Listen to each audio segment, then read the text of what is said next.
Wow, welcome everyone. Thank you so much for being here. My name is Dina, and I'm the founder of The Path. I'm thrilled to have Ko and Maya and so many members of our team here. Our vision is really to make it easy for people to learn how to meditate or to develop the inspiration to build and maintain a daily practice, to have a beautiful community of meditators, and to provide a transformative experience for people. And in the end, to raise global consciousness. So we are absolutely thrilled and humbled to have Sharon speaking with us tonight. I think this fits all three of those categories, but for sure on the transformative experience one. If we wanted to think about who would be great to talk about love, which is really at the root of everything, and especially self-love, I couldn't think of anyone better in the world than Sharon Salzberg. Sharon now just, revealed that we all know, she's the co-founder of the Insight Meditation Center in Barre. It's not Bar, it's spelled Bar, but pronounced Barre, Massachusetts. She also co-founded the Barre Center for Buddhist Studies with Joseph Goldstein. She's the author of 9 books, including New York Times bestseller, Real Happiness at Work, and Loving Kindness. And many people will credit Sharon, although she's going to smile graciously, with really popularizing loving kindness meditation in the West, which is the perfect transition to saying that she's been spending the last few years, she leads retreats all over the world and is constantly teaching, so check her website for more teachings. But she spent the last few years researching her latest book, her 10th, which is about love. And so we're absolutely thrilled to have her here as we all settle back into the reality of, oh my God, maybe winter is coming. All that fun stuff we did all summer and whatever we did over Labor Day is now transitioning into sort of back to the real world. And if we can go back to that real world and the approaching winter with a bit more love for everyone around us, whether it's at work, in our personal lives, and in the end for ourselves, it will change our lives. And I think it will change the culture of New York. So with that goal in mind, I'm absolutely thrilled to present to you Sharon Salzberg. Thank you.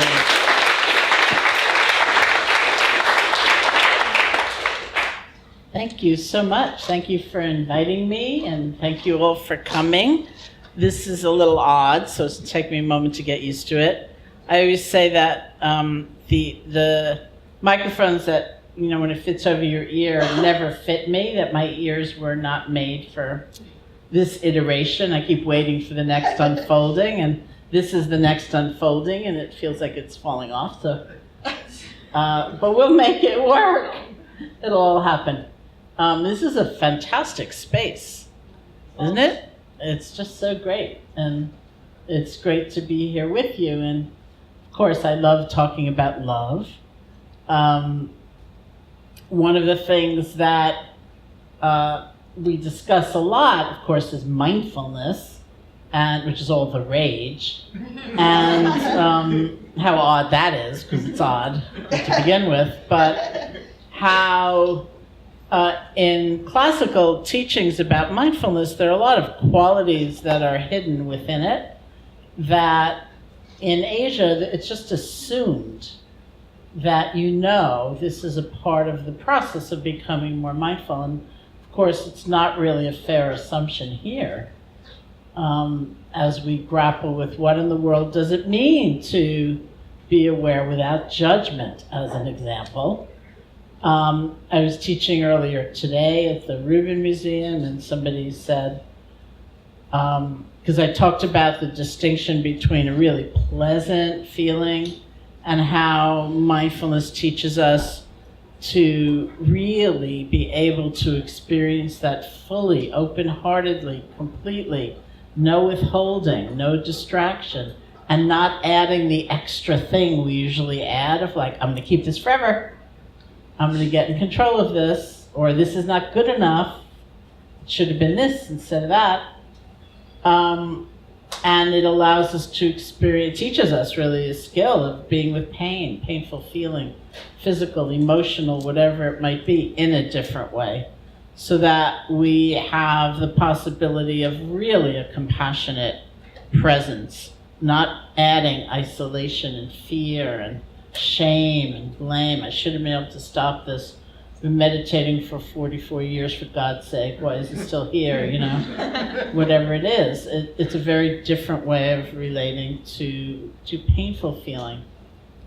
And it's actually, mindfulness is said to be a different way of relating to neutral experience as well. All those kind of ordinary, routine, repetitive things that aren't very pleasant, they're not very unpleasant, and those are the times we don't tend to feel really alive. We just kind of numb out. We wait for something better to happen. We're kind of half asleep. So I was talking about that, and the first question was, well, if mindfulness is supposed to be awareness without judgment, how come you're suggesting noticing the difference between something that's pleasant and something that's unpleasant? That seems like it's, and he said, that seems like it's discernment to me. It isn't discernment, judgment. And I said, well, no, we actually use those as two very distinct ideas. Discernment is discernment. And the idea isn't, that you get really good at mindfulness and everything just sort of melts into this gray blob and you don't feel anything anymore. There are no more highs, there are no more lows. And some people may long for that state and other people dread it, but it's not what happens anyway. You don't lose discernment and understanding and intelligence and wisdom, but that kind of reflexive, automatic, I don't deserve this happiness, pushing it away, or I've got to get more of it or I'll never be complete, and grasping onto it, or hating one's pain and fearing it and feeling like it's all wrong, or whatever it is that we do. Those are the habits that come in that really block us from a complete and open and integrated experience of our lives. So what's the secret ingredient in being able to be aware, feeling acutely, being very connected to the nature, the texture, the flavor of our experience, but not adding those extra things? Holding on, pushing away, feeling so deficient, perhaps, that every pleasant thing has to be grabbed onto, because maybe we'll feel better about ourselves. Or being so self-condemning that every painful thing is like a mark against us, right? So there are lots of elements that we would say are implied in being mindful. To have a balanced awareness of what's happening, complete, total, open, without holding on, without pushing away, without being lost in habitual reaction. One is just balance, having a kind of steadiness or a sense of centeredness in oneself, so we remember, oh, this is coming and going. This isn't the sum total of who I am, whatever it is. And one is love. It's a kind of almost like a predisposition toward kindness, which in our time and our culture is often mistaken for weakness. I've often said I think kindness is seen as a kind of secondary virtue. Like if you can't be brilliant, you can't be courageous, and you can't be wonderful, it's like, okay, be kind. It's nice. It's not great, but it's good. And I would challenge that. I think it is of greatness. When we think of somebody, if there's been someone in our lives who's been truly kind to us, we don't tend to look at them and think, poor fool you, I fooled you, you're an idiot. It's with such gratitude that we remember somebody saw something in me that I couldn't see at the time, or somebody saw a path for me where I felt completely stuck, or somebody had the patience just to hang in there with me when I couldn't see my way out. we appreciate that tremendously. It's an enormous strength, and that's what we mean by love. Of course, one of the really difficult things about all of this is just, what do these words mean? What is it all about? The first book I ever wrote was called Loving Kindness, and that came out 20 years ago. It's another marker in the that's hard to believe category. The word loving kindness out of the Buddhist tradition is a very common translation of this word metta, M-E-T-T-A, which literally means friendship. So it's got a certain sense of connection to it, and I usually actually use connection. For some time, I had hoped that the word metta, M-E-T-T-A, which is from the Pali language, the language of the original Buddhist text, I had hoped that that would enter the culture and that we could avoid some of the sort of reductionistic tendencies that we get into in translation. There was an article, I don't know how many years ago, in the New York Times Magazine where Alice Walker was asked about her meditation practice, and she said, "I do metta," and I was thrilled. I thought, oh, now everyone's going to use it, right? It was in the New York Times. That's how New York-centric I am. And of course, nobody used it. So that faded. My recent hope was with the basketball player Metta World Peace, who was an LA Laker, right? And then he was a New York Knick, briefly. Then he was let go. I just read that he might be picked up by the Lakers again, so I got really excited. And of course, he, as many of you know, perhaps better than I, at some point in his career, after he had legally changed his name to Metta World Peace, and it's that Metta, M-E-T-T-A, he behaved badly in some fashion. I can't remember what it was, and my friends kept sending me these true headlines, which said things like, Metta lets us down. Metta fails us. You know, so that didn't work either. I usually use a sense of connection. It's like a heartfelt connection. It doesn't mean you like everybody. It actually doesn't even mean you like anybody. But there's this deep, deep knowing that our lives have something to do with one another. That, in a way, that the construct that can feel so strong and rigid of self and other and us and them, it is a construct. We count on one another. We live in an interdependent universe. That's how things actually are. And so the corollary to that is that everybody counts. Everybody matters. Not everybody is going to be your best friend. Not everybody is going to go home with you. Not everyone is going to be the recipient of your generosity in terms of material generosity.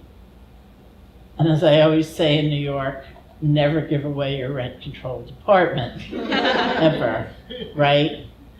But in terms of one's heart space, there can be inclusion rather than exclusion. There can be recognition. It's like a very primal acknowledgement. Everybody wants to be happy. In fact, everybody wants to be happy. And that we hear so many messages about what we need in order to be truly happy. We get so confused. And we struggle so much. We need this, we need that. I just, speaking of space, I just lost my apartment in New York City and moved out, which proved many things, including that I have to use my Kindle more because I have all these books. And every time I have to move, I swear I'm not going to have any books. But then I began looking for another apartment, which is so interesting, isn't it? What an activity.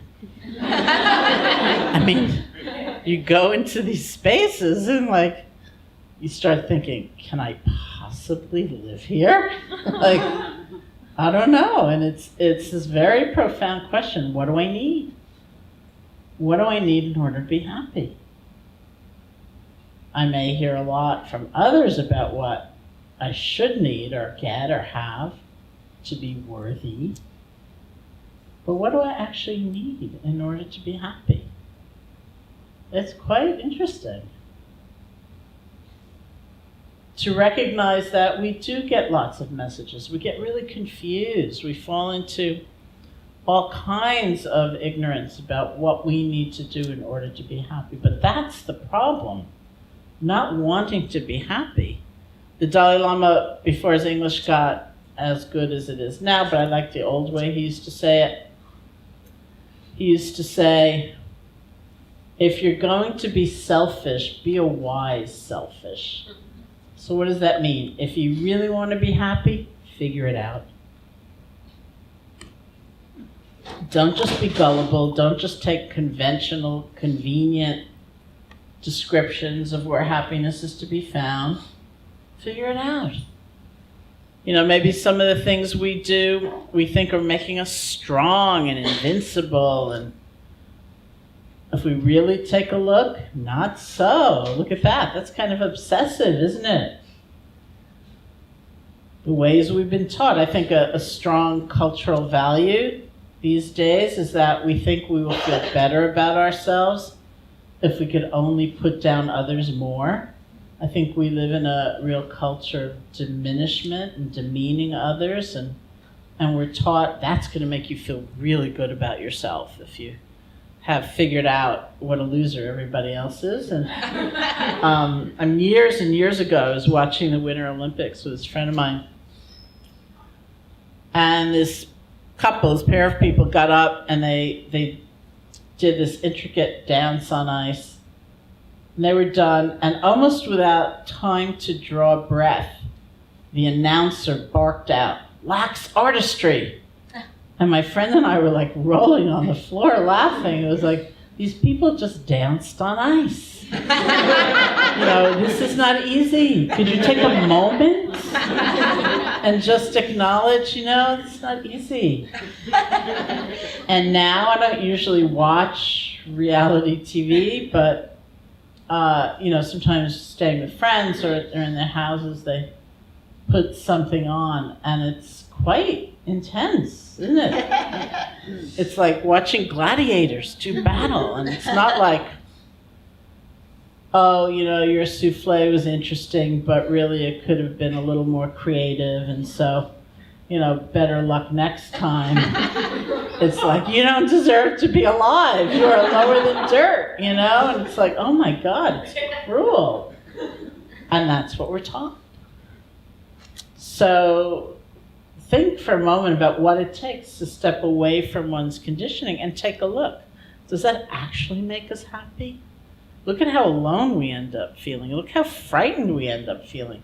Also, we suspect if I'm saying that about them, what are they saying about me? Right? And that even if you feel better than somebody today, there's always tomorrow. Right? And the thing we think is making us strong, we really take a look, and that's pretty fragile. And sometimes the things we're taught will be too permissive, lazy, bring us down, like self-compassion, which is kind of a new phrase in psychology, is one of those tendencies. A lot of times when I teach, and we'll practice together in different ways probably tonight, the kind of foundational exercise, the skill of which we take throughout whatever method we may be using. The foundational exercise is settling your attention on something like the feeling of the breath. And when you find your attention wanders, to gently let go and with kindness toward yourself, begin again. We let go, we begin again. It's like a practice of renewal. It's a practice of resilience. It's a practice where we say, the healing is in the return, not in never having wandered to begin with. So this is different from the normal conversation we might have with oneself, you know, with ourselves. You're an idiot. No one else in the room is thinking. Why are you thinking? You're so stupid. You're so bad. They're not thinking. They're sitting here in bliss. They're sitting here bathed in brilliant white light. I forget the color of the light, actually. Is it blue light? Is it golden light? Anyway, they've got light. I don't have light. They're so great. I'm so terrible. They're not thinking. I'm thinking. Maybe they are thinking, but they're thinking beautiful thoughts. They're thinking spiritual thoughts. They're thinking loving thoughts. I'm the only one who's thinking about, wouldn't it be interesting to paint the brick here like a kind of golden brown color? Why am I thinking this? Not my place. I'm never going to paint it. I don't have brick at home.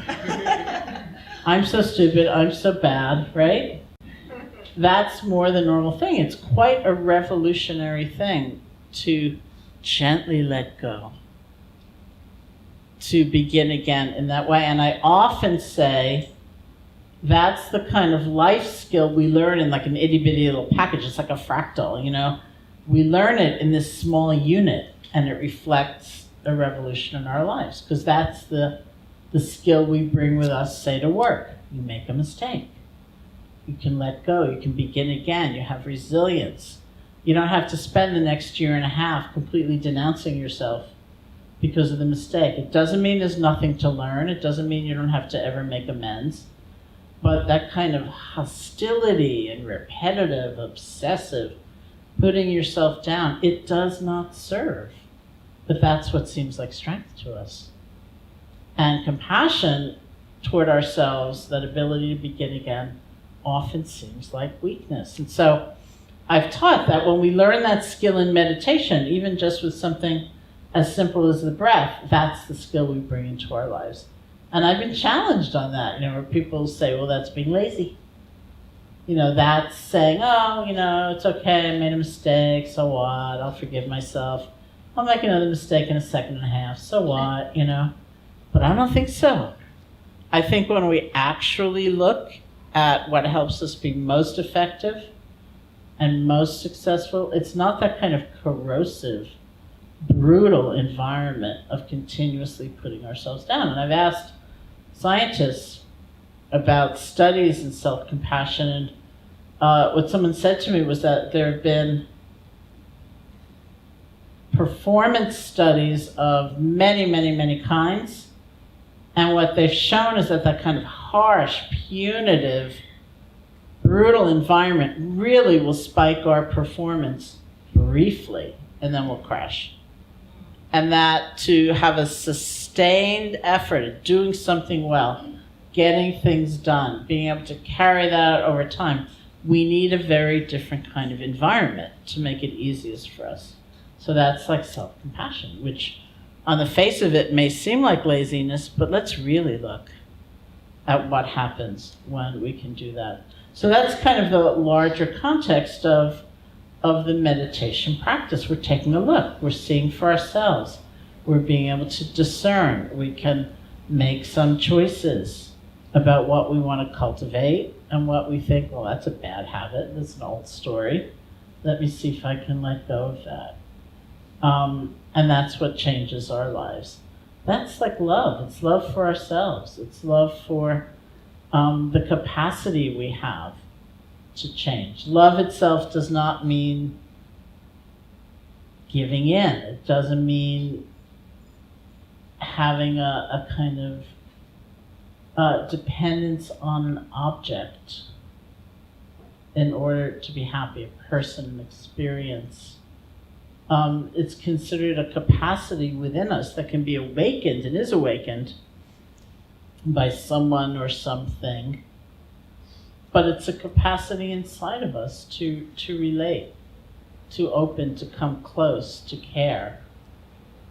And we begin the process with cultivating that kind of sensibility toward ourselves. There's a line in a movie that I often quote. The movie's called Dan in Real Life, which my goddaughter was in when she was like a little girl. Now she's 17. And she didn't have any words in the movie. She barked once. It was a talent show, and she had a bark. That was her audition too, actually. But I highly recommend the movie. And the line is, "Love is not a feeling; it's an ability." And of course, it is a feeling. Also, that's how we know it, or that's how we think of it. But think of love as an ability.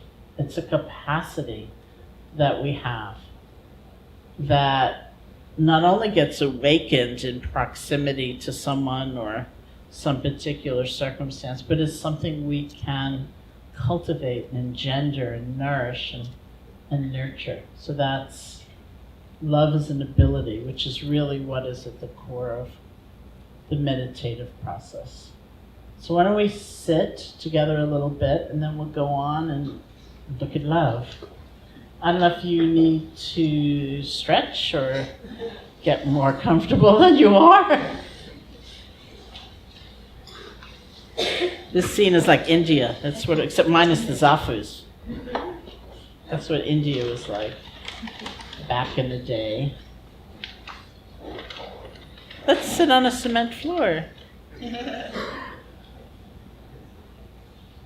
Did you need something? Were you rushing for lights? Okay.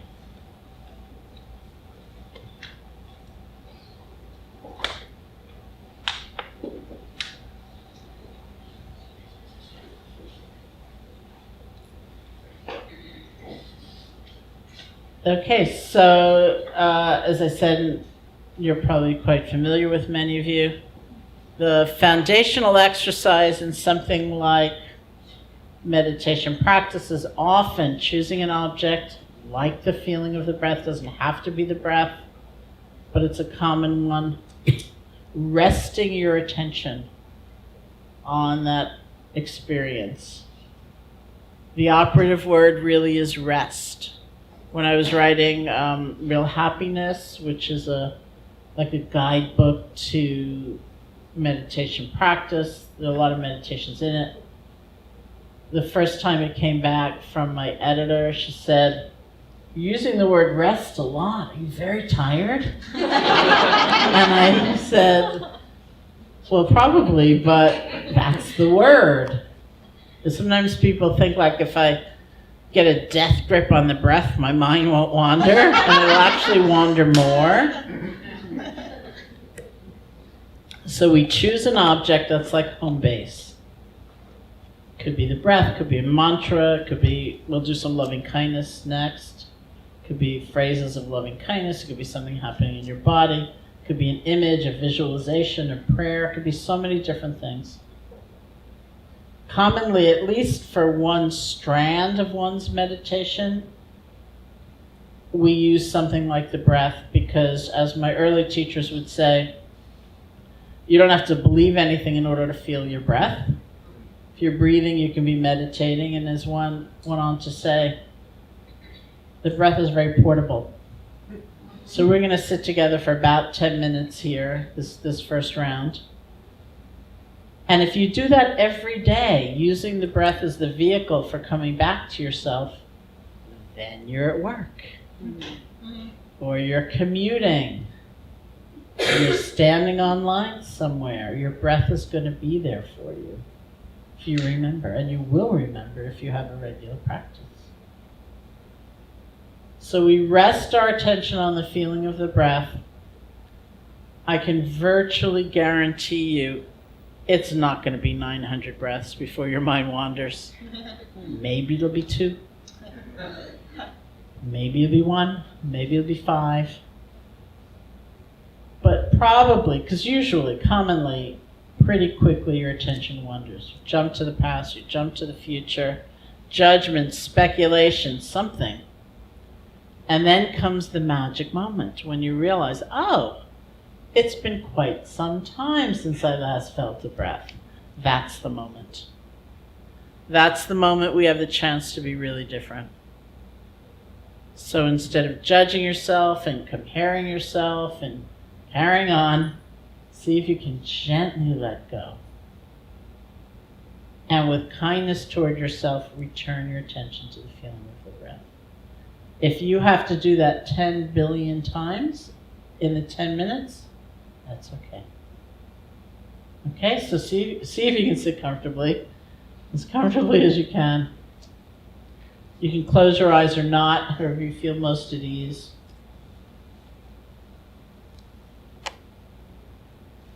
Sometimes we actually start with listening to sound.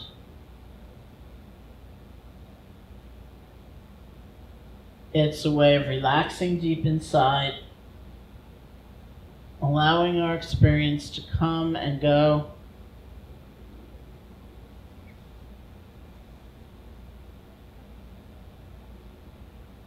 Of course, we like certain sounds and we don't like others. But we don't have to chase after them to hold on or push away. Just let them come, let them go.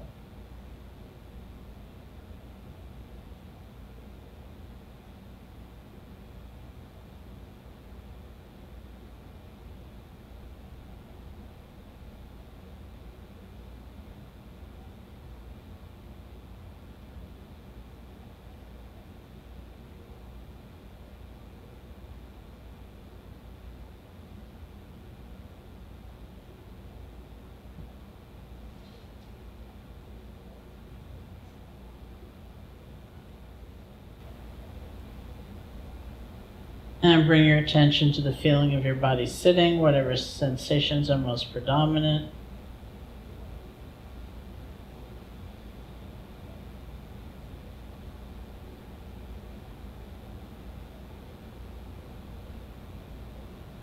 Bring your attention to your hands.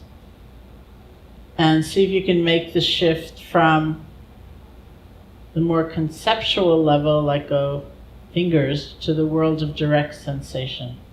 Picking up pulsing, throbbing, pressure, whatever it might be. You don't have to name these things, but feel them.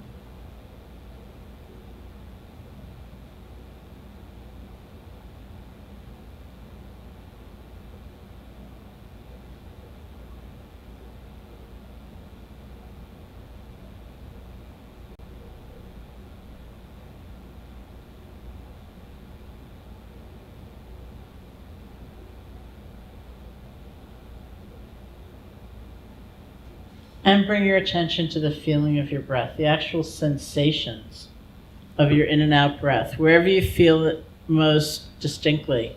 Maybe that's the nostrils or the chest or the abdomen. You can find that place where the breath is strongest for you. Bring your attention there and just rest. See if you can feel one breath.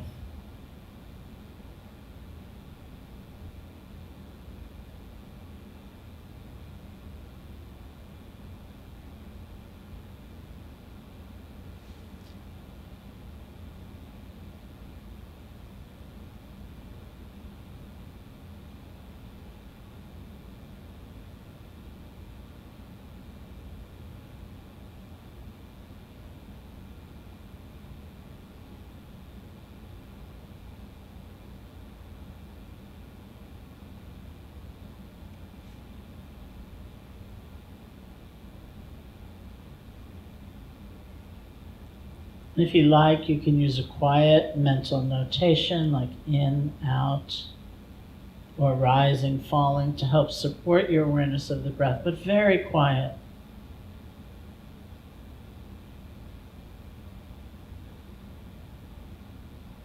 So your attention is really going to feeling the breath, one breath at a time.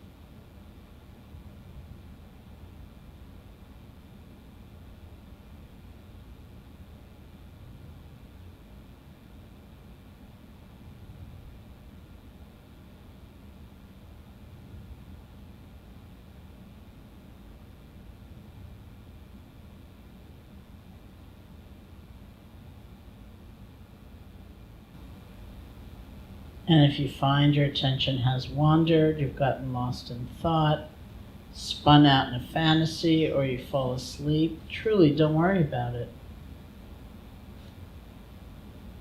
See if you can let go gently, bring your attention back to the feeling of the breath.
And when you feel ready, you can open your eyes.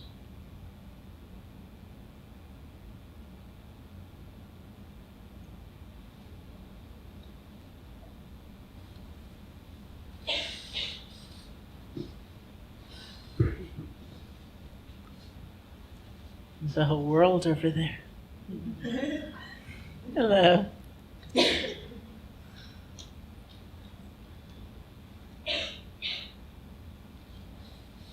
Okay. How was that?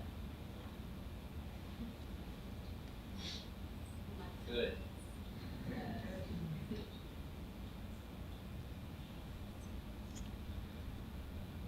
Okay. Love. It's hard, isn't it? Kind of easier to condemn ourselves. Yeah? On the breaths, are they like really long breaths or short breaths? Because I was kind of really inhaling really The question is about the tempo, I guess, of the breath in terms of long or short breaths. It doesn't matter. I mean, in different yogic traditions it might matter, but in terms of especially this style of meditation, they always say it's not a breath exercise, it's an awareness exercise. And for those people who, for whatever reason, the breath doesn't work, to use as a central object, you're using something else anyway, hearing sound or something else happening in your body. So it doesn't really matter from that point of view how you breathe. Yes?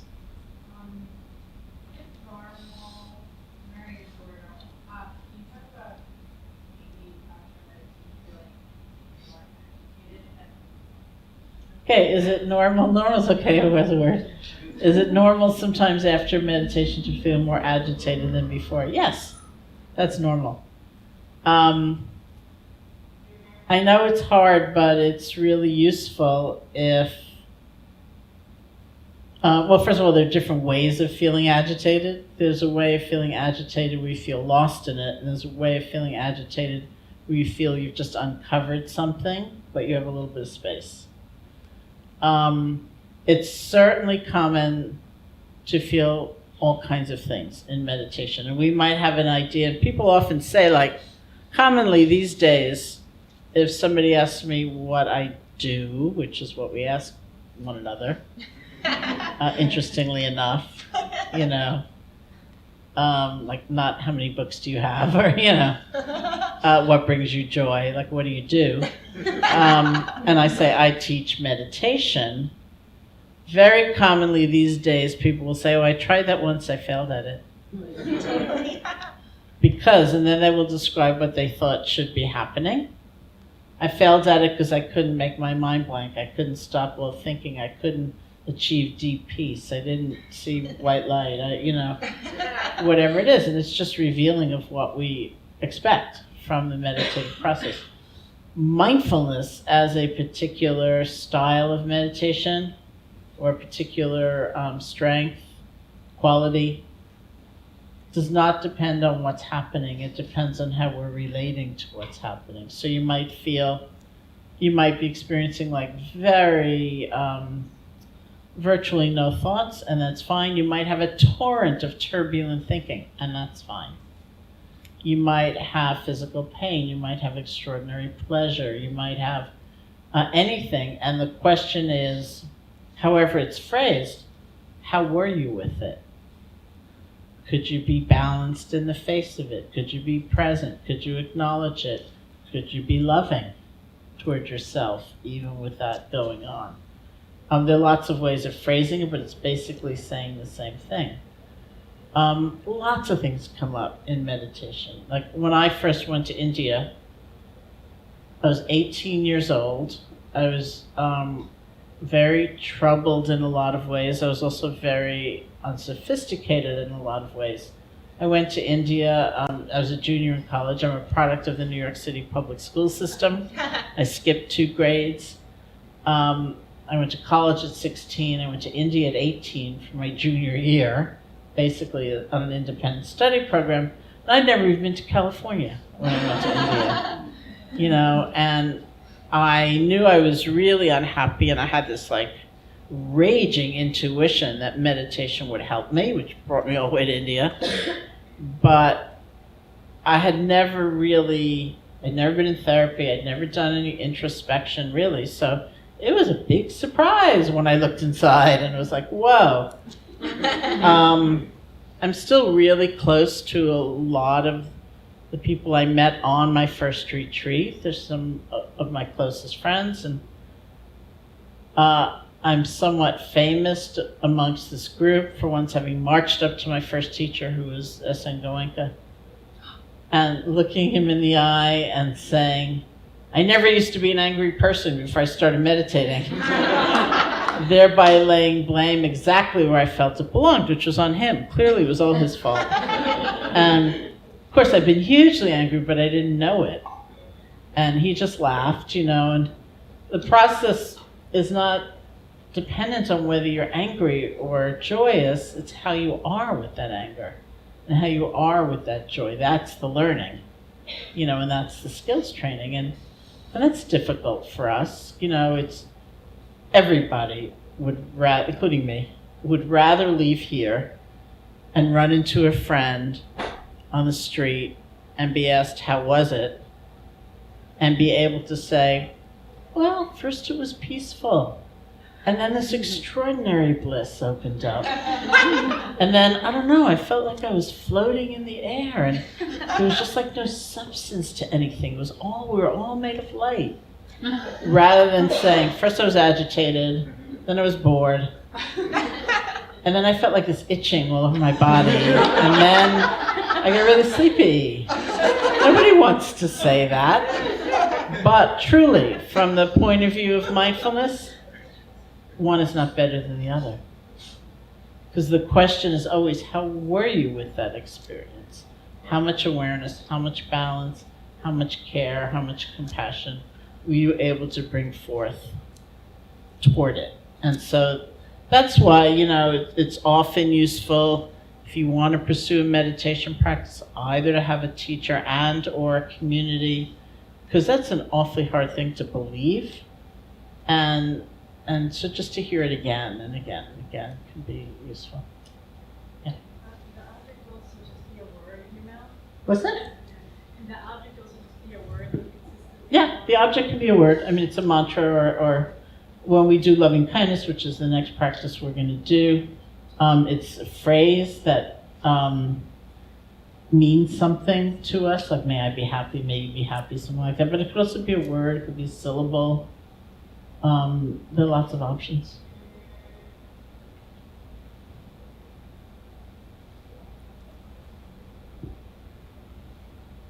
Okay. Anybody else? And we'll go on. I feel like it's like creeping up on me. Get down.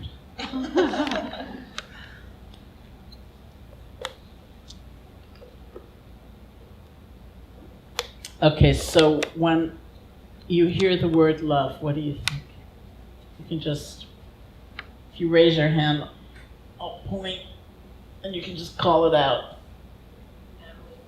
Family. Expansion. Towards someone else. Towards someone else. Husband. Energy. Abundance. Ooh. Acceptance. What? Peace. Warmth. Forgiveness. Connection. What? Friendship. Compassion. And someone here? Togetherness. Healing. Something we want. Yeah? Somebody? What's it? Confusion. Excellent. Says the man. Good for you.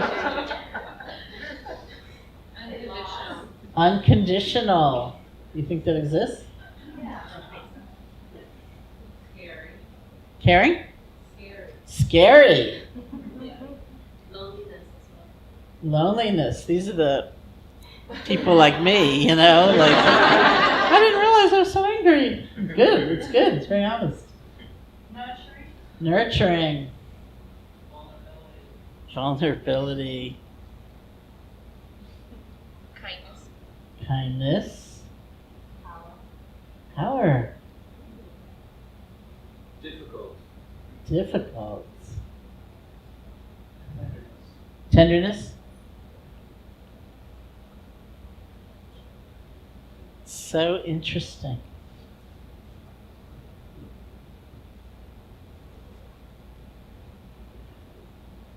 So I realized that when I thought of the word love, I thought of things like blessing.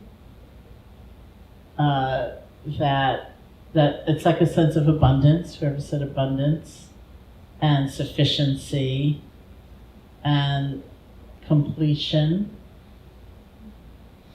And I often think about, of course, there is the other side. There's loneliness, there's commodification, there's not the right kind, or all kinds of things. But I began my meditation practice doing like a mindfulness practice in January of 1971.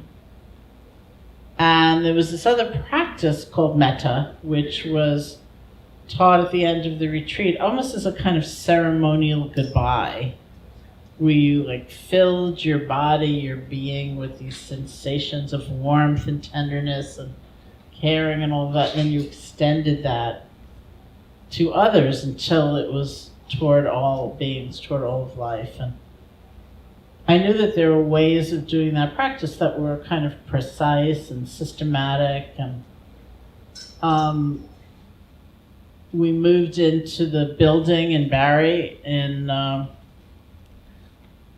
on February, Valentine's Day, 1976.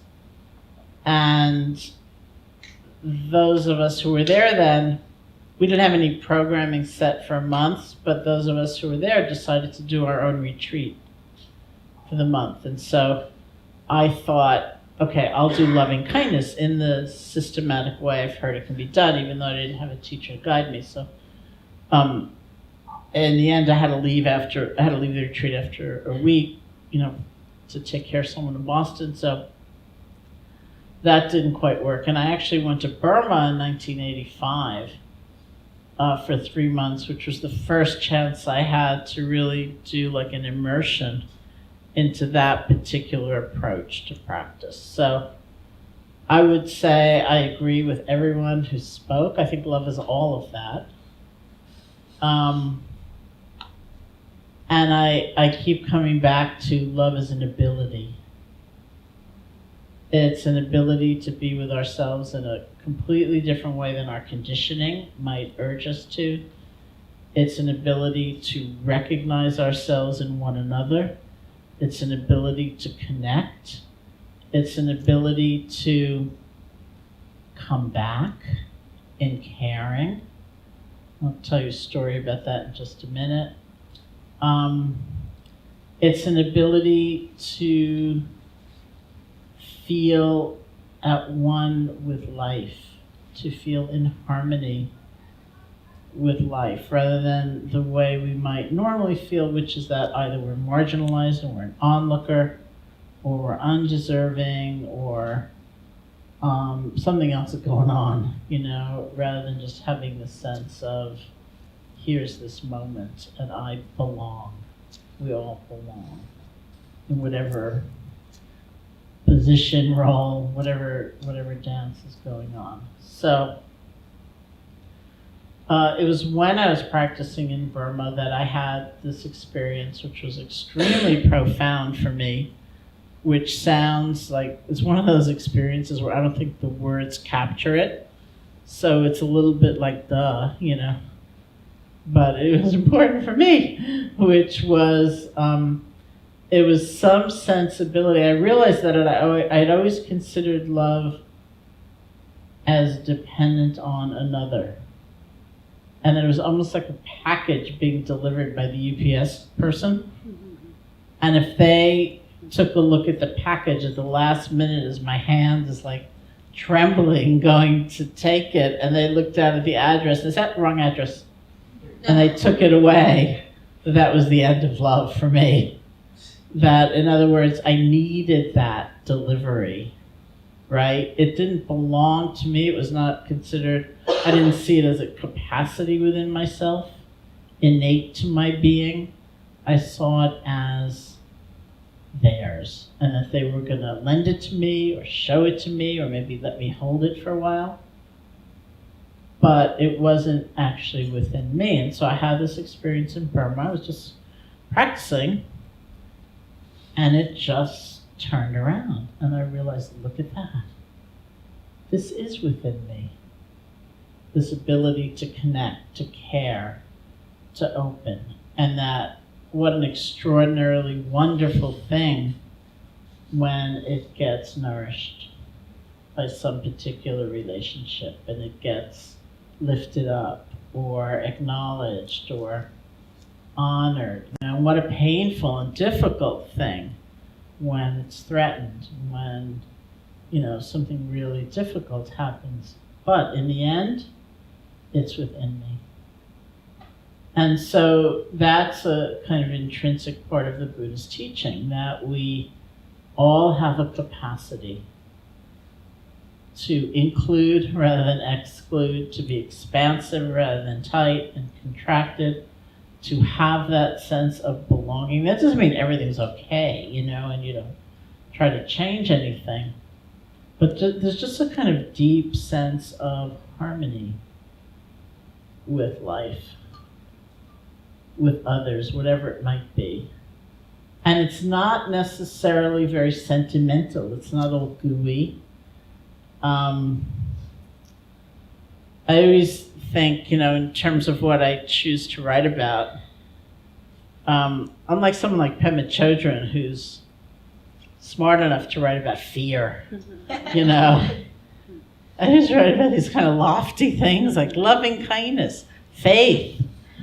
And then I get anxious that, that's like so lofty. How to make it real, how to admit the confusion and the loneliness and the sense of yearning and all of that, because that's also what's real for us. And I think one of the things that's important, of course, is to challenge the kind of sickly sweet, endlessly craving notion of love. It needs to be romantic, it needs to be a certain way. One of the things we tried to do on Twitter, although there wasn't a tremendous response as of yet, maybe we'll have to do it again, is send us your favorite love song lyric. Isn't it interesting? I need you, I want you, I have to have you. All right. Okay.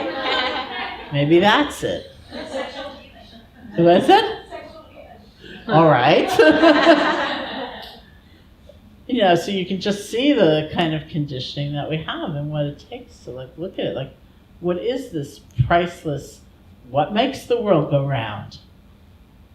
What is this? And I would say from the point of view of the meditation, it may not resemble, that quality of love may not resemble that sort of overly sentimentalized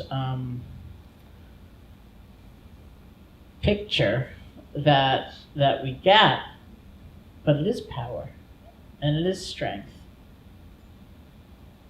And it is not even necessarily highly emotional, but it's such a quality of complete presence that brings the power. So we say that loving kindness depends on attention.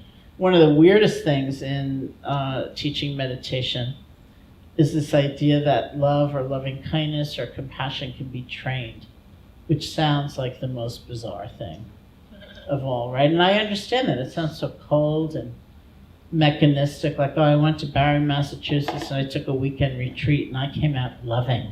It's like so weird. But it's not like you kind of gin up this love thing, but we say all of that. Love, loving kindness, compassion are emergent properties depending on how we pay attention.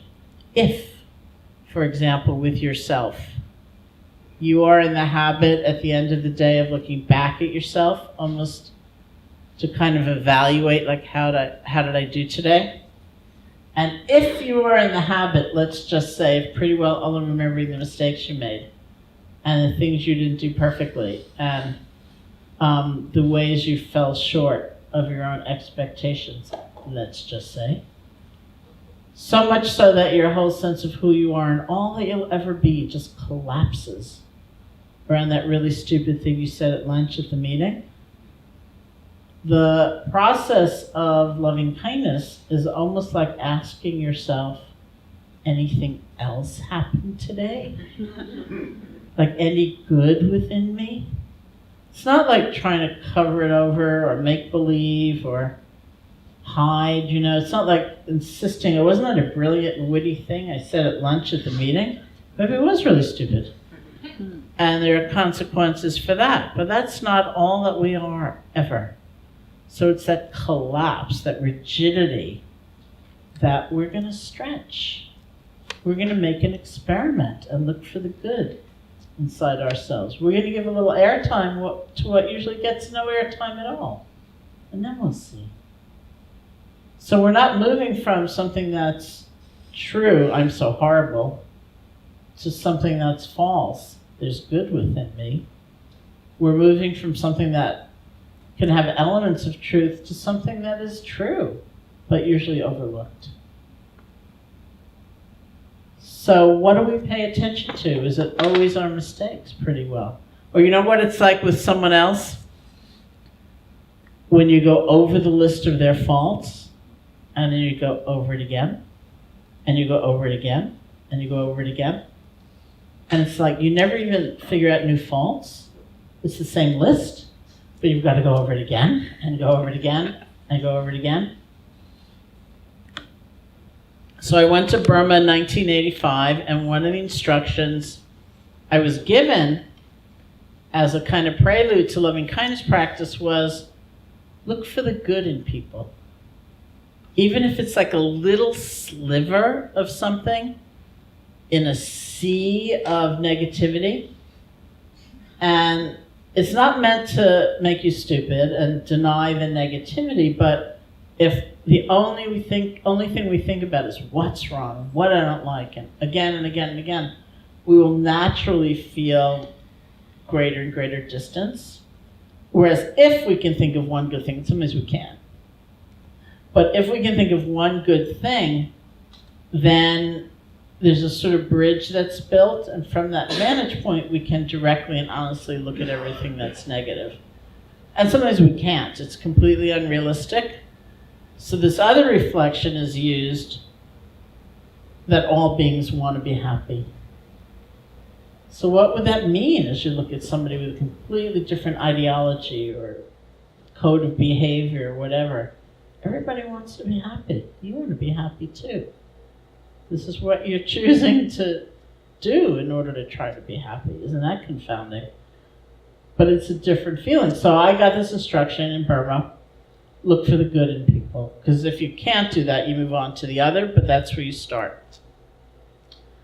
So my first reaction was, I'm not going to do that. I thought, that's what stupid people do. They go around looking for the good in everybody. I don't even like people who do that. They're stupid. I'm from New York. But as I tell the story, I was very far from home. I was in a Burmese monastery. It's a very traditional culture. And the nature of the teacher-student relationship in a very traditional culture like that is not one where your teacher suggests you do something and you say, I don't think so. It's like you do it. And so I did it, and it was so interesting.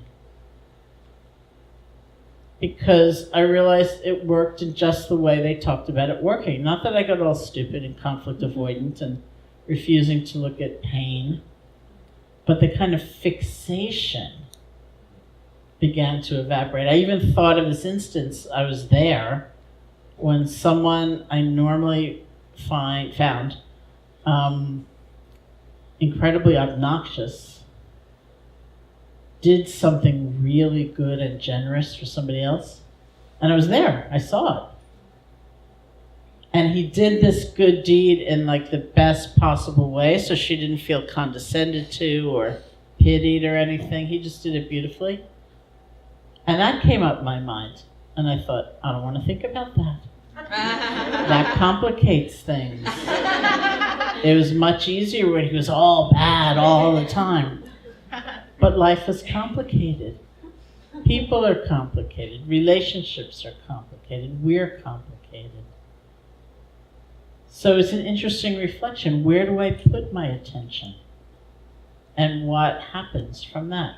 And who do we pay attention to? Who do we ignore? Who do we look right through? Who doesn't count for us, truly? Who might as well be a piece of furniture for all we recognize this is someone who wants to be happy just as we do? Who doesn't count? And what happens if, say, you go into that store and there's that clerk you're used to looking right through and you look at them instead of through them? What happens? That's actually my favorite thing to say about love or loving kindness. Like, what happens? That's the grand experiment we can make with our lives. What happens when I listen instead of talk over somebody? What happens when I realize, oh, I've categorized you and I'm certain I know all about you, and I let go of that and I open and I ask or I inquire? What happens? So the story that I was going to tell you, which some of you, of course, have heard me tell, well, actually, first I'm going to tell you another story that no one has heard me tell because I just heard it last night. Kind of along these lines, I went to someone's talk last night in a place where a friend of mine works, and she really arrived at the last minute all flustered. And she'd been in Washington, D.C. during the day, and she missed her train, which is why she was basically late for the talk. And she said, when I saw her after the talk, she said the red line in D.C. wasn't working and everything was falling apart and everything was miserable and it was all, she was so agitated and she was so upset because she was like hosting this talk and she was going to be late. And then she got into this cab and then there was like some major obstacle in the road and she was like freaking out. And the cab driver said to her, "Perhaps you might look at this a different way." And then he said, "Do you meditate?" And he said, "I do." He said, "Have you ever heard of Eckhart Tolle?" And I thought it was like the best story. I've had an enlightened cab driver too. I told that story in Real Happiness at Work. So now maybe I'll tell you that now when we're on enlightened cab drivers. And I thought, isn't that fabulous, So my enlightened cab driver story was I love telling this in New York because there's so much you don't have to explain. So I was downtown trying to go midtown to hear Thich Nhat Hanh give a lecture, and I left my leaving too late, so I was trying to get a cab right in the middle of the change of shift. So this is before all those other apps and things. So finally a cab stopped and the driver said, "Where are you going?" And I told him. He said, "Okay, get in." So I was going to be the last fare of the day. So I got in the cab and we got stuck in this terrible, horrible, hideous, unthinkable traffic.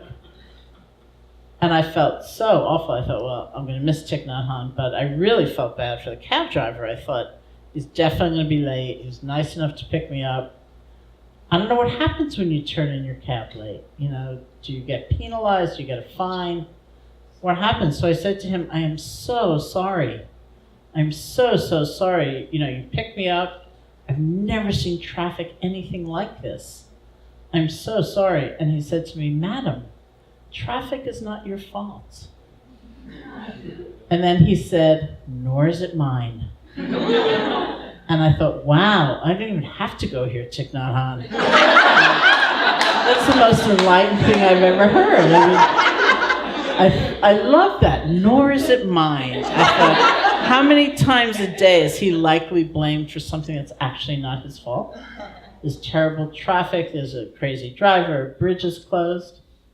And to have that kind of self-respect with all those insults and everything hurled at you, nor is it mine.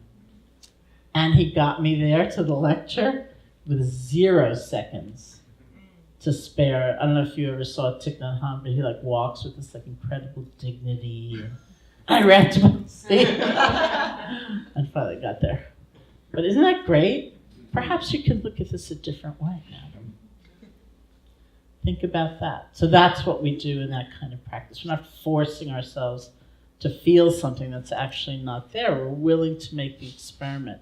Perhaps I can look at this a different way and have a different kind of experience. So who do we pay attention to? What do we pay attention to? And how do we pay attention to ourselves and to one another? Can we really be present instead of being so divided and so fragmented? And if it's a question of someone else, being so self-absorbed. So the story I was going to tell you, which I will briefly, and then we're going to sit, doing some loving kindness practice, was about last winter. I don't have to explain that either, for those of you here. When I was taking a train to DC, which got canceled, and I finally got a later train, and then the next day I had to come back to New York City, and I had a class scheduled that night. I got on a train. I got to the train station in DC, and the train was like an hour late, so I thought, okay, and then I got on the train, and we went just far enough to be in the middle of nowhere, and we stopped. And the conductor said, oh, the train ahead of us has broken down. But as soon as they fix it, we'll go on our way. So we wait and wait and wait and wait and wait and wait. Finally, we start moving. We make one station stop, and we go far enough to be in the middle of nowhere, and we stop again. So the conductor gets on the PA system and said, we've broken down.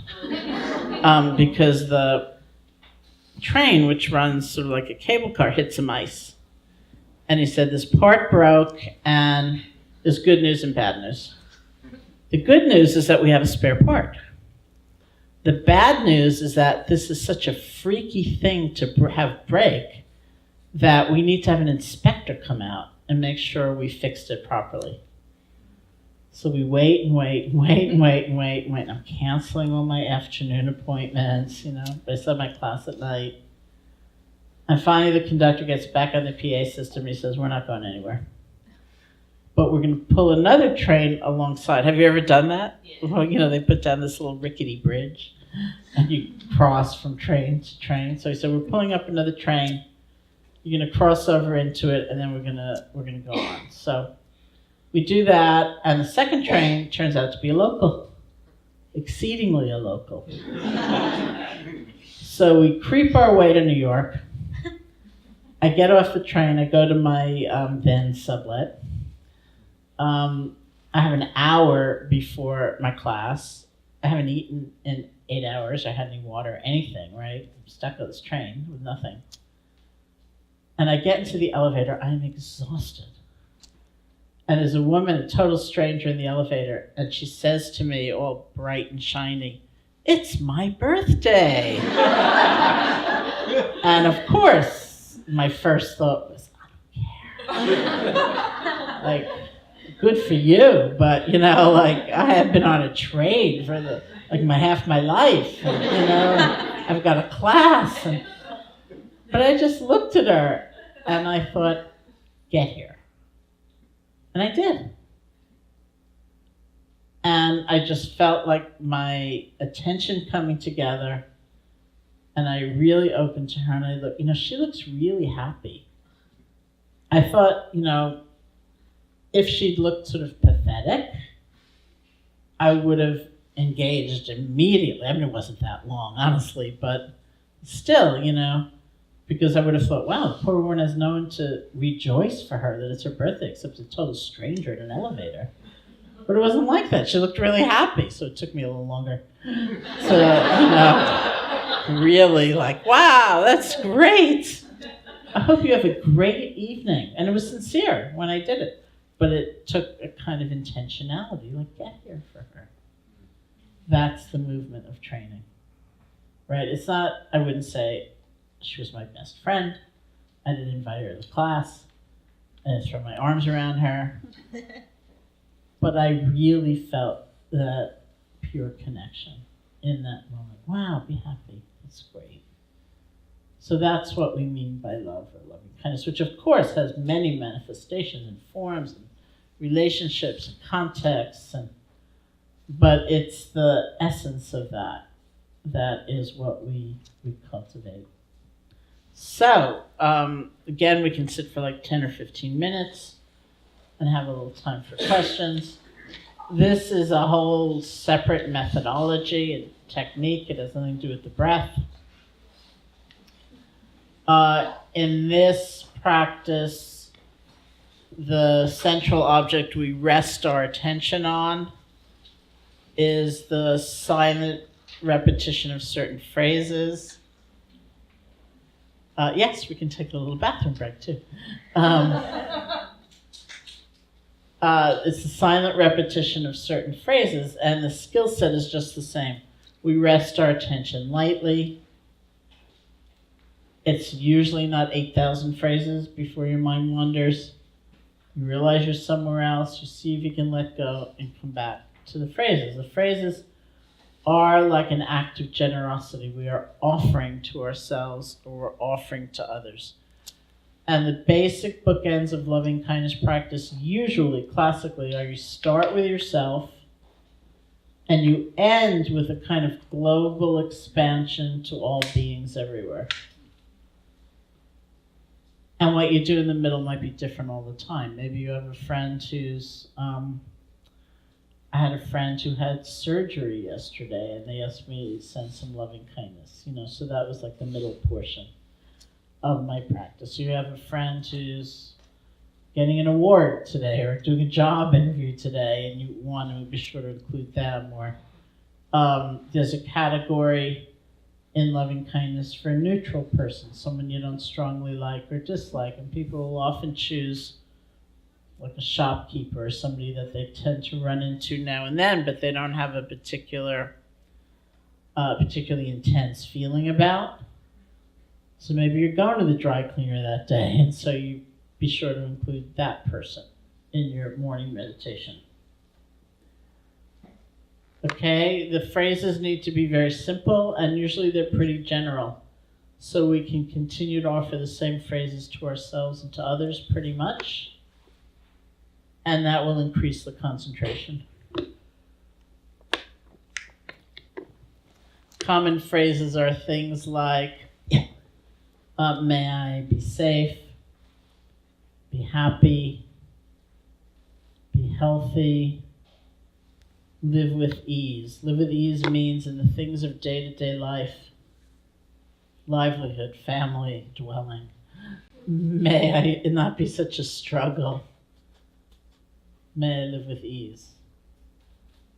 And the first recipient is usually ourselves. So it doesn't have to be those phrases, but see if you can choose 3 or 4 phrases that are meaningful for you. And again, sit comfortably. You can let your attention settle. See if you can find 3 or 4 phrases. Sometimes people like to repeat them with the breath, or you can just let awareness of the breath go and rest your attention in the phrases and just begin repeating them over and over again with enough space and enough silence so that it's a rhythm that's pleasing to you. You don't have to be in a hurry.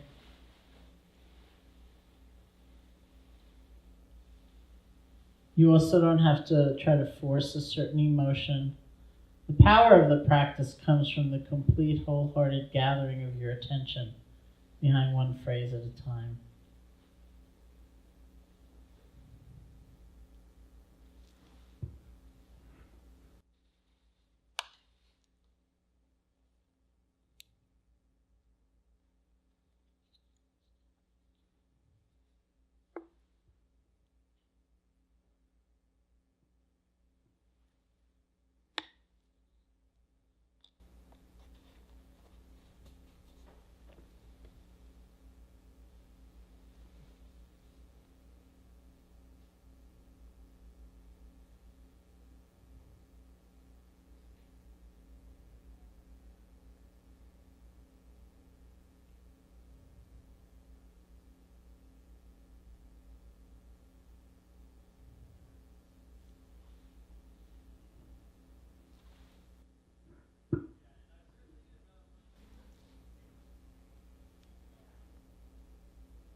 If you find your attention wandering, don't worry about it. See if you can let go and begin again.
And then think of somebody who's helped you.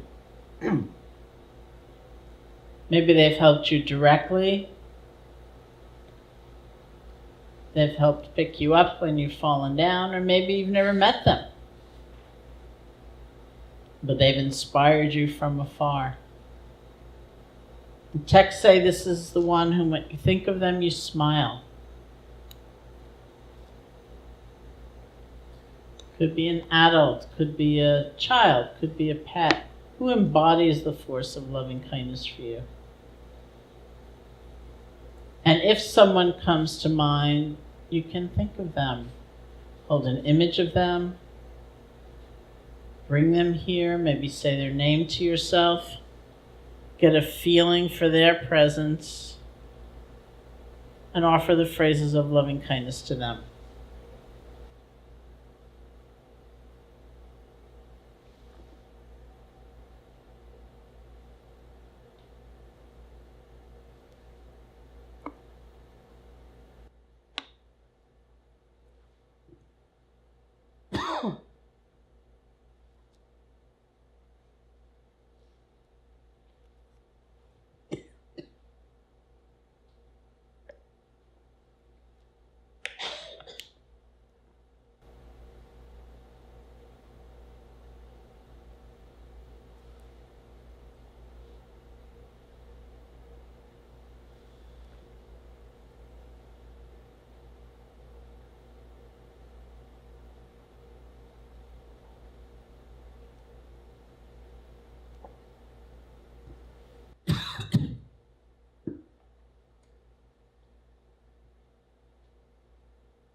And someone here you've never met before. You may not know their name, but you can just get a feeling for them.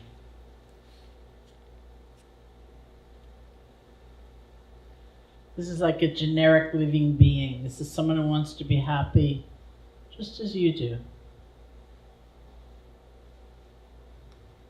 This is someone who's vulnerable to change and loss just as you are.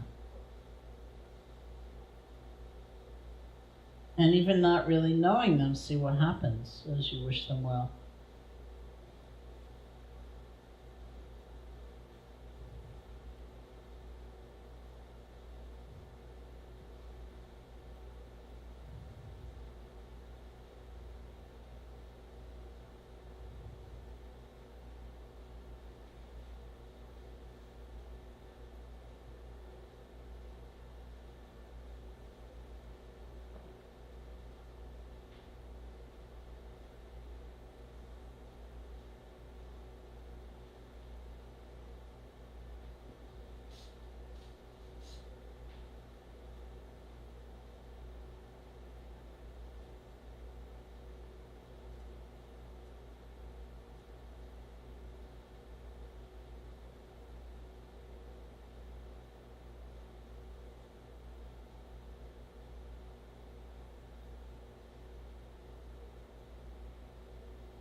and in everybody here, including yourself.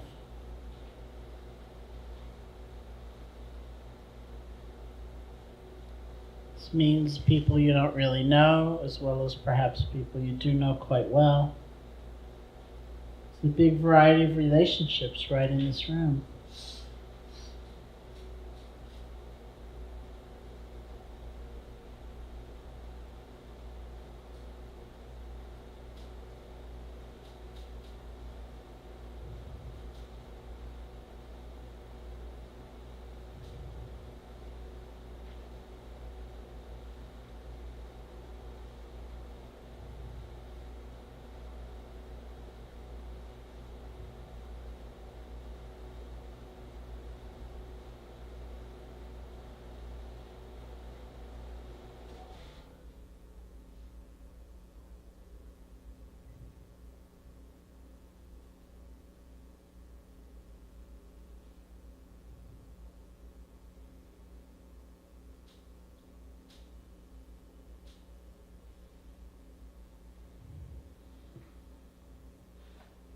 And then all beings everywhere, all people, all creatures, all those in existence, near and far, known and unknown.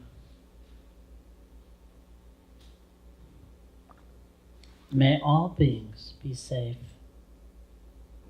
be happy, be healthy, live with ease.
And when you feel ready, you can open your eyes.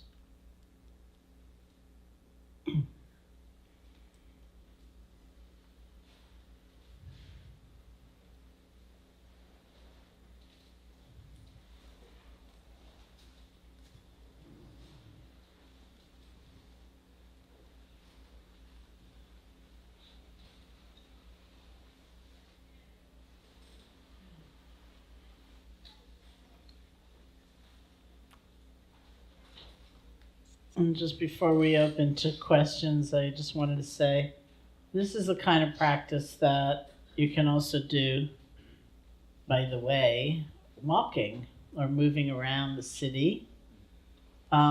It's the silent repetition of these phrases or whatever phrases you may be using.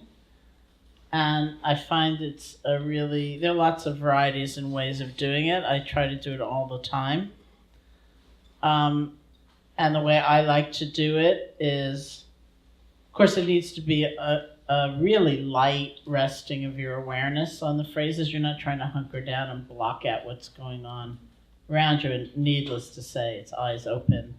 But as you're walking along, you just have this touchstone for your awareness. And I like to have that touchstone basically be the phrases for myself. 4 is usually too complicated.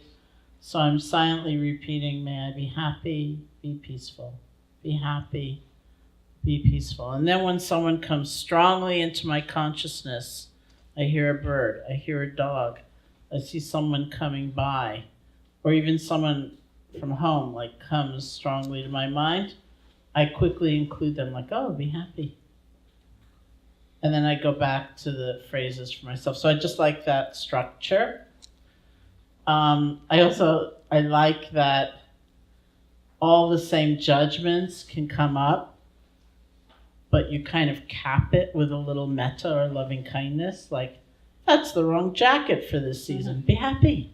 It's very fun. Occasionally, because I do try to do this all the time, walking down the street here, and occasionally somebody coming from the other direction will give me like a big smile, and I'll think, oh, maybe they're doing it too. We have like this little secret love thing going on in the streets of New York. And I assume it's on my website, right, the video?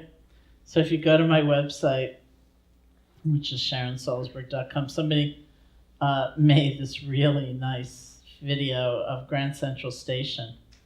And my voice saying like, may you be happy, be peaceful, and doing, all these people are having a life, it's really lovely. So do you have any questions or comments, anything you'd like to talk about?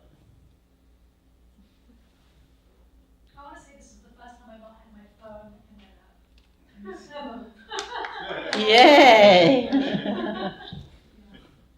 is amazing. I understand. Yeah. I've done that meditation sometimes too, where you are encouraged to think about someone that you don't like. What are your thoughts on that? Why didn't we do that? Why didn't we do it? The comment was about doing that meditation where one is encouraged to think about someone you don't like. Or like a difficult person. Oh, yeah, I know. So, mostly it was a question of timing,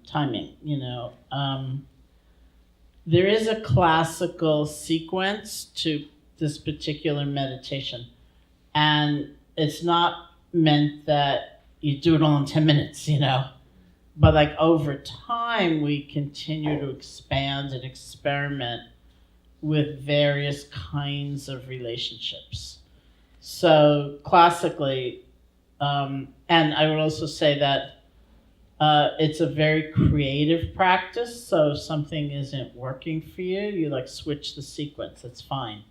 So classically, we are the first recipient of loving kindness. That doesn't work for everybody. The reason that we are the first recipient is because the underlying principle of the sequence is that it's meant to be done in the easiest way possible. And the teaching is that we are the easiest person of all. So, there's this quotation from the Buddha where he said, you can search the entire universe for someone who's more deserving of your own love and affection than you are yourself, and you won't find that person anywhere. You yourself deserve your own love and affection more than anybody. But the reality is that it's usually not that easy. But let's assume you're doing it in the classical sequence. You start with yourself, then you go to a benefactor, which we did. Someone who's helped you. Then a friend. Thank you. And then a neutral person. That would be like your dry cleaner or somebody that you don't strongly like or dislike. Unless you have that thing for your dry cleaner. You like them, dislike them intensely. But assuming they are neutral. Then you go to a difficult person. The word like they use in Burma, which is even harder, is an enemy. We say difficult person. And it's a natural part of the sequence. One of the reasons it doesn't tend to come right away is because we're building understanding all along the way. Like, what in the world could it mean to have loving kindness and compassion for someone and also know it would be wrong to give in? And there's no way you're going to give in. What does it mean to have loving kindness for yourself and someone else? So those aren't necessarily analytical investigations, but those are experiences we have along the way, so that by the time we're offering loving kindness to a difficult person, we've already put a lot of building blocks in place. It's also taught in that same principle of doing it in the easiest way possible, that if you are offering loving kindness to a difficult person, do not start with the most hideous, unthinkable actor in your life or on the world stage. So it'd be like unbelievable, you know. Start with somebody who you feel a little annoyed with at work or something like that. Because again, we're just building and building and building. And I have found that it's not a very popular meditation instruction. There's often something in us that wants to go to the edge, that wants to go to the extreme. And it's not wrong. It's just if you feel overcome, then you have to be fair to yourself, you know, and say, okay, maybe it's time to go back to having loving kindness towards someone easier. And that's okay. It's not copping out or failing. And then we go on from the difficult person to all beings everywhere. So that took me in Burma 2 months. I don't like to do it all in 10 minutes.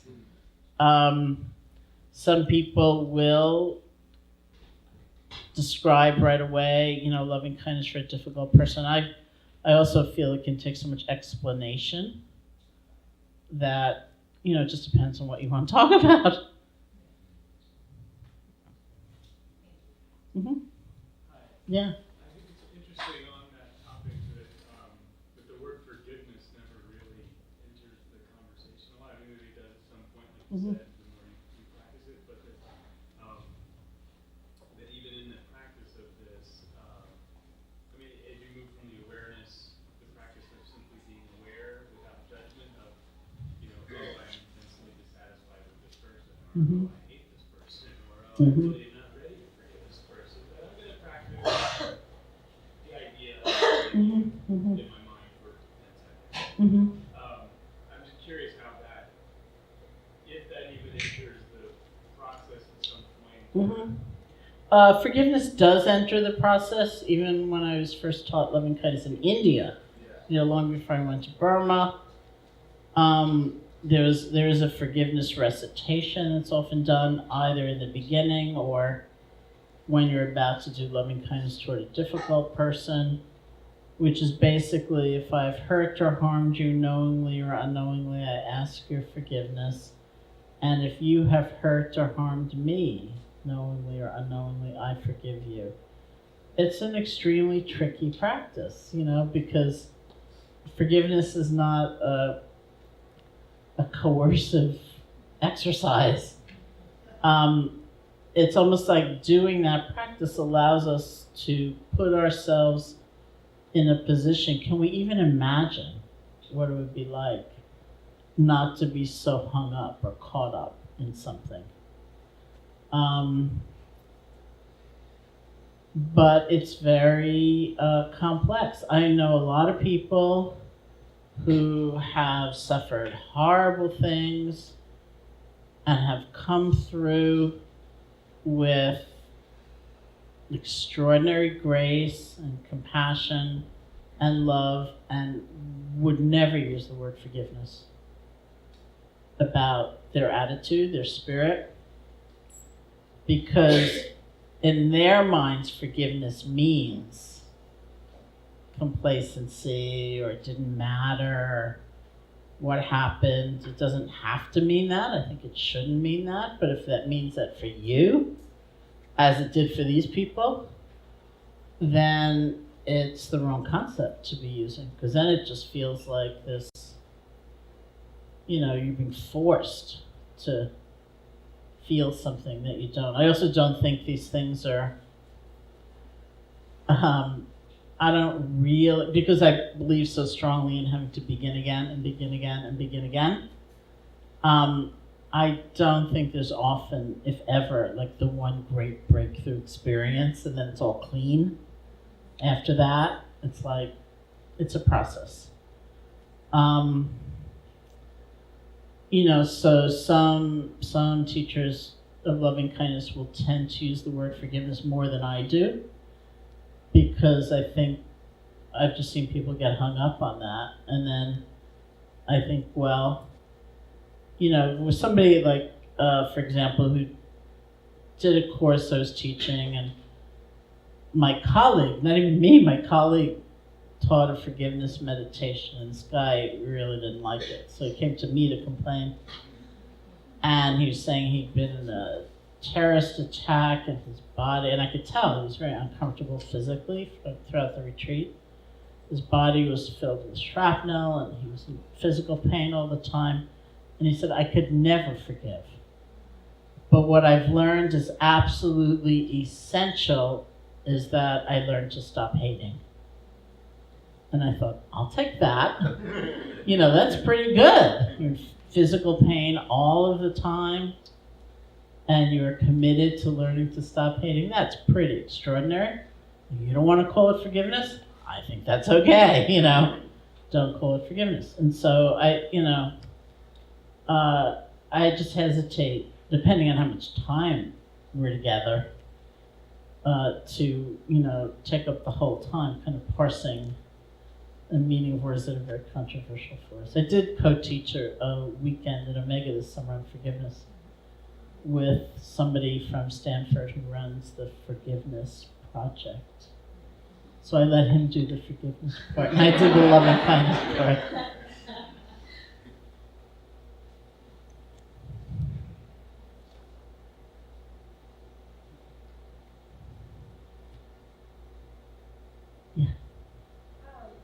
When it gets to the point of all being everywhere, I find that it's almost too much, and my imagination knows that there's a lot of people that endure things that I couldn't imagine, and I almost feel naive and guilty at that point. So how do you approach that? Because I can see you want to have a wish that could be possible, but then the knowledge that it's probably not possible. The reality is that we don't do the practice ever thinking it's possible for any one person, even. No, it's not impossible, but it's not up to us. This is almost like our energetic heart offering. It's like a commitment we have to not create harm, to walk gently on this earth, to include rather than exclude, sort of instead of saying, well, you don't count, and you're a part of my tribe and not you, and you can suffer away, it doesn't matter. We open ourselves, which is a very vulnerable state, to a much greater inclusivity, but it's not in our hands in the end. So sometimes I think that doing something like loving kindness for all beings, it just brings us to the heart of the paradox. We have to think of the entirety of life, and we can't make it so. And the more we have that sense of self and other and us and them, the worse things are going to be. So we need to dissolve that, and we're also not responsible for someone else's happiness. So there's a lot of paradox in there.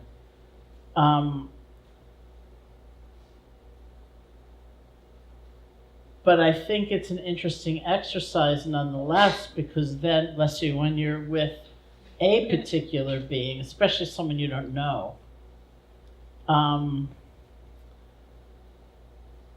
there's still, it's like that woman in the elevator, she was just a being, but she sort of became one of mine because circumstances brought us together. Or the story I often tell is about being stuck on an airplane in the tarmac at one of the New York City airports for about 4.5 hours trying to get to Tucson one year.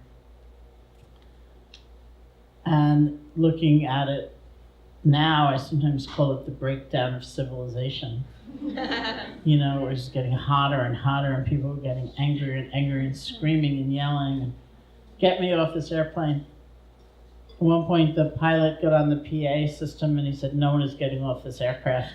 And I wasn't feeling that chipper myself. I thought, I'm paying rent in New York City. And I was going a day early, actually.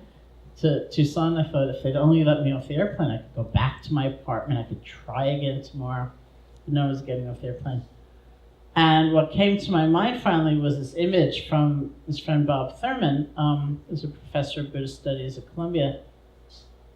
And he uses the image, I use it even much more than he does. He says, imagine you're on a subway and these Martians come and they zap the subway car so that those of you who are in there are going to be there together forever.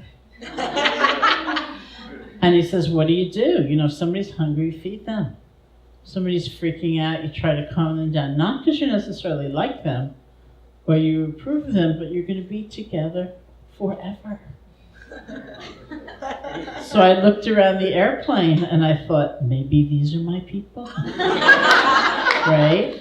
And I realized a good deal of my ire was actually coming from, how long am I going to be stuck with you? And then I thought, okay, forever. Like, deal with it. So it's something like that. Maybe these are my people too, and these creatures and these beings. And it's more establishing that kind of inner sense of connection than feeling, it's going to happen. If I say it loud enough. I kept going back to myself. Yeah. Where, almost, I don't know if it was something that's compelling to do that, but I just kept repeating those things to myself before I went to any stage. Is that okay? I mean, just kind of wondering. Mm-hmm. The comment was that she kept going back to offering loving kindness to herself, and it's fine. It's not a problem, really. I mean, you can trust your instinct in that. And there was another question back there somewhere. Yeah. So I had this weird experience at a funeral where everyone was, it was a really emotive, I guess all funerals tend to be, but people were really breaking down and weeping and it was very emotional. And I decided to try to practice a little loving kindness for these people, especially the family. And I had this very weird experience where I started to feel selfish because really, like, if you practice loving kindness for someone, I don't have reason to believe that I'm actually like sending like magic rays that'll make them feel better. I'm doing the practice to sort of cultivate my own stuff, really, when you're not doing it myself, more loving, ultimately make myself happier. And so I had this feeling, I hadn't meant to do it, but I had this feeling like I co-opted or subverted these people's suffering in service of my own self-improvement. And so what do I,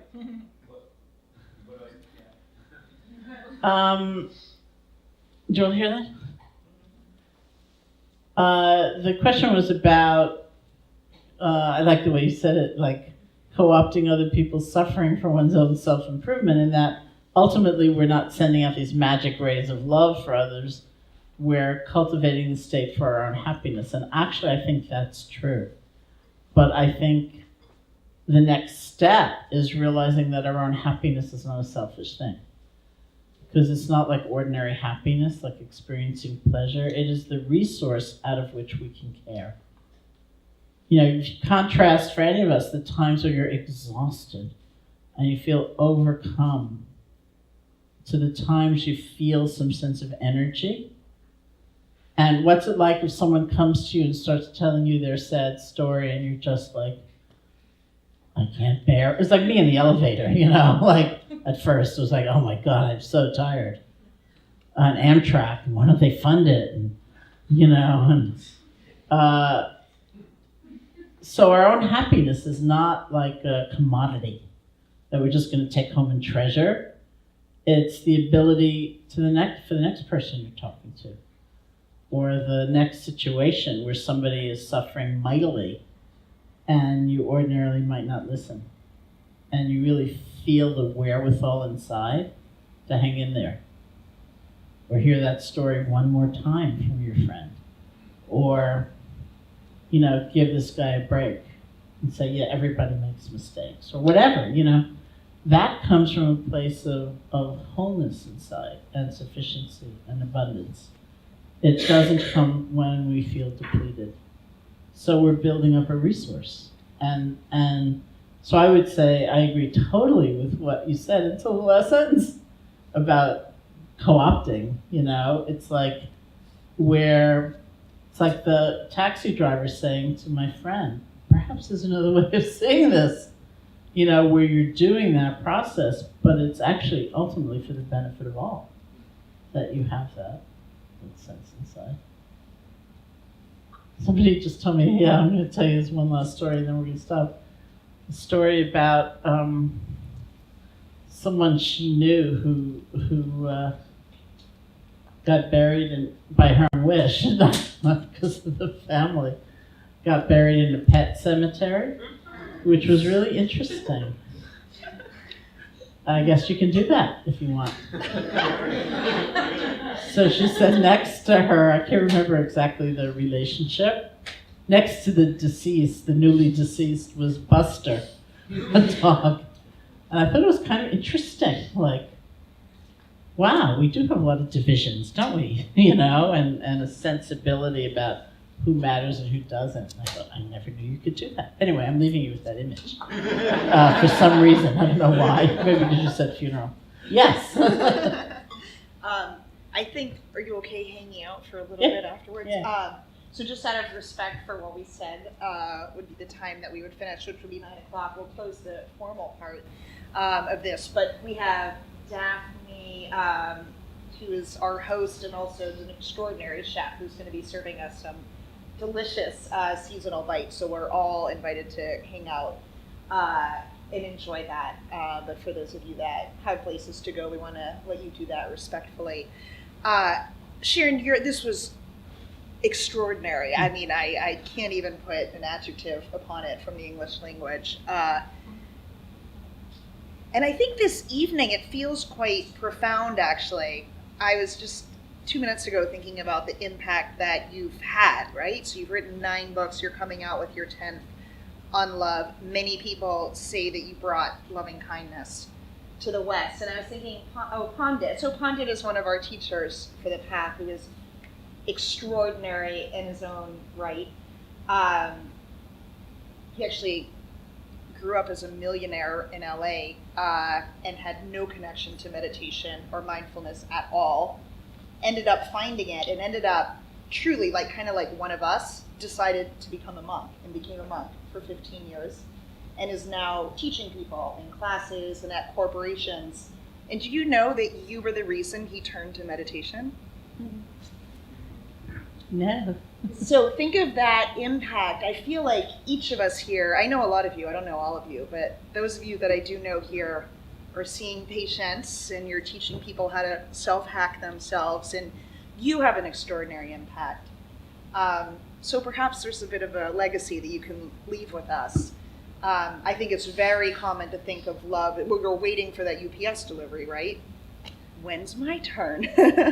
When is it? When is love going to arrive? But if we can all really think about and then act upon this idea that love is, what was the verb? It's a choice. It's what was Ability. It's an the ability.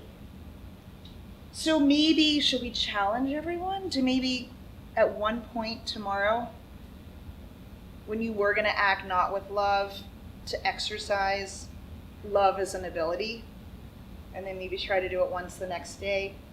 And since we're all touching a lot of people, some of us are touching hundreds of people a day, and some of us have the capacity to reach thousands, we ripple out. Sharon has rippled out, but each of us can ripple out too. So let's all exercise that ability. And with that, we're so grateful to you. Thank you so much. Let's give her a round of applause. Enjoy.